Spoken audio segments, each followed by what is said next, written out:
ये तुम भी जानती हो और मैं भी जानता हूँ कि माहीन तुम्हारे पैरों की धूल के बराबर भी नहीं। आप अम्मा की कुल कायनात है। आप शादी के लिए अगर राजी हो जाएं तो आपके लिए माकूल शख्स मिल जाएगा। एक्चुअली अंकल, मैं आज आप लोगों से शादी की डेट मांगने आया हूँ। उससे शादी तो मैंने इसलिए की ताकि हम एक दूसरे के करीब जा सकें। मुझे अपना जिंदगी का साथी ना नरमीन के शौहर जैसा चाहिए।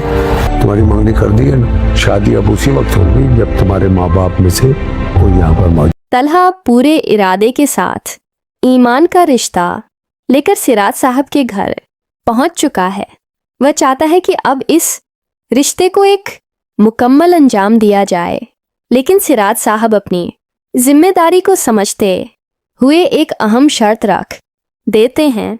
वह तलहा से साफ कहते हैं कि मंगनी भले ही उसके माँ बाप की मौजूदगी के बिना कर दी गई थी, लेकिन शादी जैसा बड़ा फैसला वह उनके बिना हरगिज नहीं करेंगे।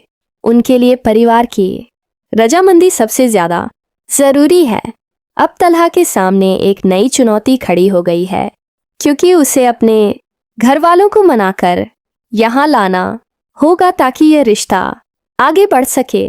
दूसरी तरफ कहानी में एक अलग ही मोड़ देखने को मिलता है, जहां हुमायूं गुलरुख को समझाने की कोशिश कर रहा है।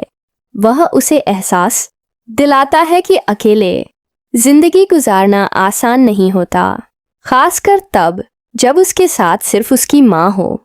हुमायूं चाहता है कि गुलरुख अपनी जिंदगी में आगे बढ़े और किसी अच्छे इंसान के साथ नया सफर शुरू करे। इसी बीच निहाल का किरदार एक बार फिर चालाकी दिखाता नजर आता है।